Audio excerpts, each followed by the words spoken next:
This is going to be one heck of a video. It will be a little bit longer one, but I promise it will be worth it. Today's the final installment of the Drew. First of all, at the very beginning, I got to thank my friend Drew. The cards that I got from you are awesome. They have definitely found a great home in my collection, but more so, it has allowed us to continue our friendship. And that means a lot to me. Even during the time of, this Corona crisis, we've been checking in on each other and, seeing how we're doing, talking a little cards and a little bit of life. And I just want you to know your friendship means a lot to me. And I hope once this is all over, we'll be able to get back together and share our collections and talk a little baseball. Maybe at my place this time. All right, just wanted to say thank you to Drew really quick. The cards today will be ranging from 55 tops all the way back to 49 Bowman. And we've got a little over 50 cards. I'm going to show them all off with you guys, and there'll be nothing newer than that. So if you love vintage and you love Hall of Famers, you're going to enjoy this video because I know I am. I just finished sorting them and updating everything on my website and my spreadsheets, and I'm super excited to show them to you guys before I put them at home in their binders. So let's get to the cardboard. Quick pan through preview. Here we go, guys. Here we go. All right, guys, as always, I'm going to run through the cards in reverse chronological order with the newest to the oldest and talk a little bit about each player as we go. So let's get rolling. First up, 55 tops, Brooklyn Dodger, Gil Hodges. He's not a Hall of Famer, even though many believe that he should be. I will be rolling through both the Hall of Famers and non-Hall of Famers with these today, but many of them are big names like Gil Hodges, even if they were not Hall of Famers. All right, next up, also 55 tops, just a common, but there is none other than Wally Moon and his unibrow. Check that out. That's a Bob Lewis card right there if I've ever seen one. Moving on to 55 Bowmans. We've got Joe Adcock here. Milwaukee Brave. Can't go wrong with Milwaukee Braves. Then we've got White Sox pitcher, Billy Pierce. Appreciate the White Sox cards a little bit more since now I work for a White Sox affiliate. Really cool card here, Smokey Burgess in that old catching gear, which always makes for some cool cards. Next up, we've got another star of his day, Carl Erskine, which he at one time held the strikeout record in the World Series, which was actually broken by none other than Sandy Koufax. Here's another card of Mr. Hodges, who, as you will see, will be a common theme throughout, as well as some Dodgers, as my buddy Drew is a Dodgers fan. Next up is Sal Magley, known as the Barber, was his nickname, for his brushback pitches against many a batter. Next up is a Mini Minoso. Pretty cool card there, another White Sox. One of the bigger cards through here, we've got Roy Campanella, 55 Bowman. Really nice card of Campy there. Gil McDougald on 55 Bowman. These cards are called often TVs, obviously, as they are modeled after the color TV that came about during this time period. Eddie Waitkus, if you don't know the story about Eddie Waitkus, look it up. He was the real-life inspiration for the baseball movie The Natural.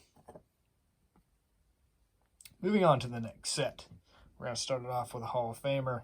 Let's back up the camera a little bit. We've got Early Wynn. That's a 54 Bowman, a 300-game winner, Early Wynn. The next guy is not a Hall of Famer, but was a big-time pitcher in the 50s, and that is Don Newcomb. I know my boy G's Mikey will appreciate that card, along with many other of the Dodgers that will be featured throughout.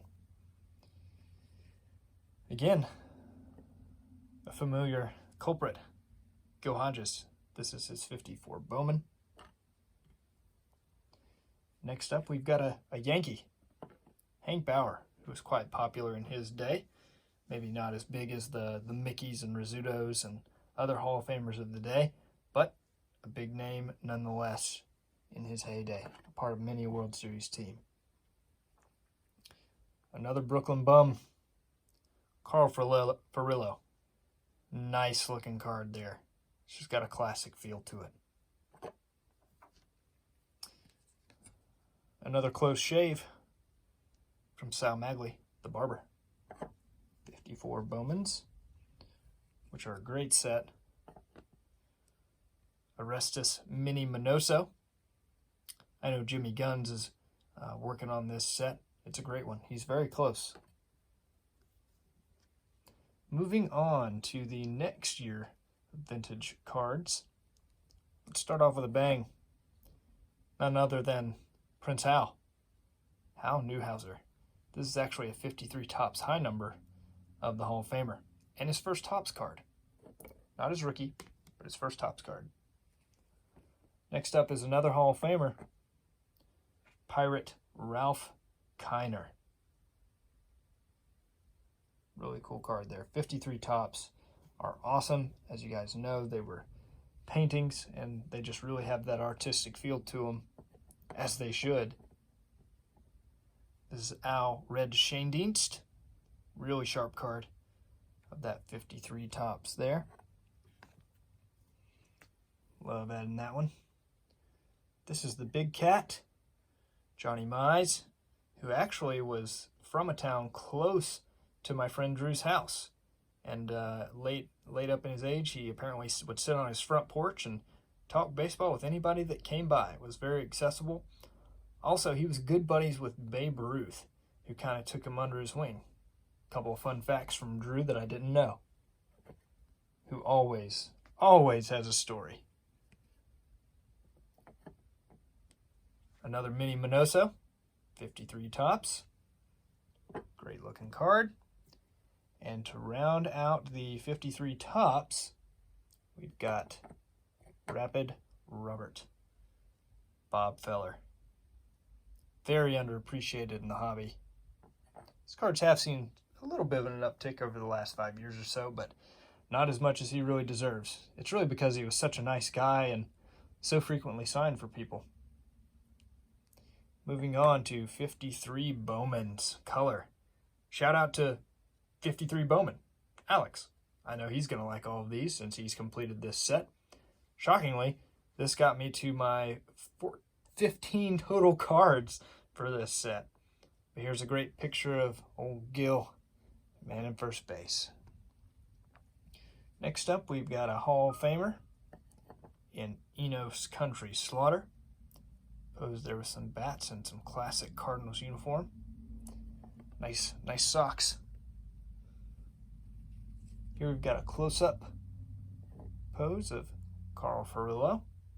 Another appearance by a Brooklyn Dodger.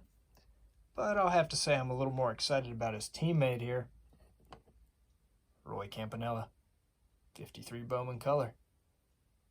A few Campies in there. 3-time MVP before his accident. Mini Minoso, who, as by now you can tell, was another favorite of Drew's. Not a Hall of Famer, but a star player. Many would argue that he should be, based on his being one of the most prominent early Cuban players. But a prominent Yankee, holy cow, it's Phil Rizzuto on a 53 Bowman color, rounding out that set. Next up, we've got some 52 Topps. We've got Billy Cox. And even though he's not a Hall of Famer, it seems like every card from 52 Topps is iconic. With the cards that I got from the Drew, that actually gets me to 50 total cards from the set, which is kind of a cool little milestone. Here's a Hall of Famer, Al Red Schoendienst. Really cool horizontal card there from 52 Topps. We've got one of his teammates, also Hall of Famer, That's Mr. Slaughter. Back again. Rounding out 52 tops. Another cool horizontal card. Gil Hodges. He makes another appearance. He's not done. Now, onto a set many of you may not be familiar with. It's this Redman sets. These are from 1952 Redman. They were cards given away in Redman chewing tobacco. And on the bottom of these, there was a tab that you could cut off and send in so many of them in order to redeem them for a select number of teams' hats. That's why many of them are missing the tab on the bottom. As you can see, kind of a perforated line there where you can cut across to send them in. That's why most of them are missing their tabs. So I collect them without tabs. But that's the Mini Minoso. I would love to have one of the Redman Braves hats, but they're extremely hard to find and pretty pricey. Here's Stan the Man Musial with a beautiful Tar Heel blue background. And one more from the 52 Redman set. Hall of Famer Pee Wee Reese.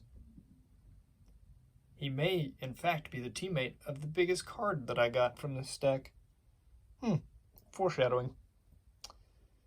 Next up, 51 Bowman. Paul Richards. Let's see if I can get him to sit in there. Paul Richards, really the most significant thing about him is this card, because he was the one cartoonish looking player from the 51 Bowmans. Next up, we've got a Hall of Famer. He was the AL's Jackie Robinson, none other than Larry Doby, who played with the Indians. Great Hall of Fame card there from 51 Bowman. This may be my favorite card from 1951 Bowman. It's definitely not the most expensive or most valuable, but it is probably my favorite. Just that picture of Warren Spahn there in the middle of his wind-up, I know I've said it before that these are paintings, but this one really looks like a painting that I would buy and put on my wall. So I love, love, love that Warren Spahn. It's actually the card that I use as an example on my website for the set. Another Hall of Famer out of 51 Bowman, Lou Bedrew with the Red Sox. He was most well known for playing with the Indians, but this is him with the Sox during his career. Last 51 Bowman, Gil Hodges, back again. Got a significant portion of the Gil Hodges player era run playing day cards here today. It's pretty cool. All right, 1950 Bowman. Let's go with Joe Flash Gordon, Hall of Famer. Always cool getting these old Bowmans. 1950 was a great set. Not too many huge cards in it, believe it or not. A couple big money cards. Ted Williams, which I already have, of course, if you watch my other videos. Oh, it's Gil Hodges. Back again. Pretty cool. Dodgers. Said everything I can say about Gil. Another Hall of Famer up next. Bobby Doerr, who was a very prominent signer, and at one time was the oldest living Hall of Famer. For a long time, actually. And then I know I always say that, I'm going to go in chronological order. Let's go ahead and skip ahead to 1949 Bowman. This is Joe Adcock, Boston Brave. It's my team. Non-Hall of Famer, but pretty cool to add. Oh, it's Gil Hodges. And this is actually his rookie card. So added a Gil Hodges rookie card. So if he ever gets in the Hall of Fame someday, I've already got his best card. Pretty cool. And then finally out of the 49 Bowmans is Marty Marion, who was an MVP at one point. Now, the crown jewel of the Drew. I skipped it as we were going. You may be able to guess what card it is, This card is the card I use as an example for my set for 1950 Bowman. So it is one of my favorites. And it's the Jackie Robinson. Hall of Famer, pioneer, teammate of Pee Wee Reese, like I alluded to, and the earliest Jackie that I have. It is, I believe, a second-year Jackie. Correct me if I'm wrong, but it's just such an iconic picture to me. I like this card better than the 52 Topps. I honestly like it better than the 49 Bowman, with the full body shot there in action of Jackie swinging the bat and the bleachers in the background there. This was the big card from the Drew. I'm super excited to add it, as I already had the Ted Williams from 50 Bowman that I mentioned. And those are the two biggest cards in that set. So with adding this one, not only do I add a big-time Vintage Hall of Fame card from his early playing days and one of the most iconic players in Jackie Robinson, but it also says in my collection that there is a very good chance now that I complete 1950 Bowman as a set someday, already having the Williams and the Jackie Robinson. So I hope you guys enjoyed the video. Thanks for watching all the installments of the Drew. Please comment which was your favorite card, what did you like about it, like this video, and if you haven't already, please subscribe. Until next time, God bless.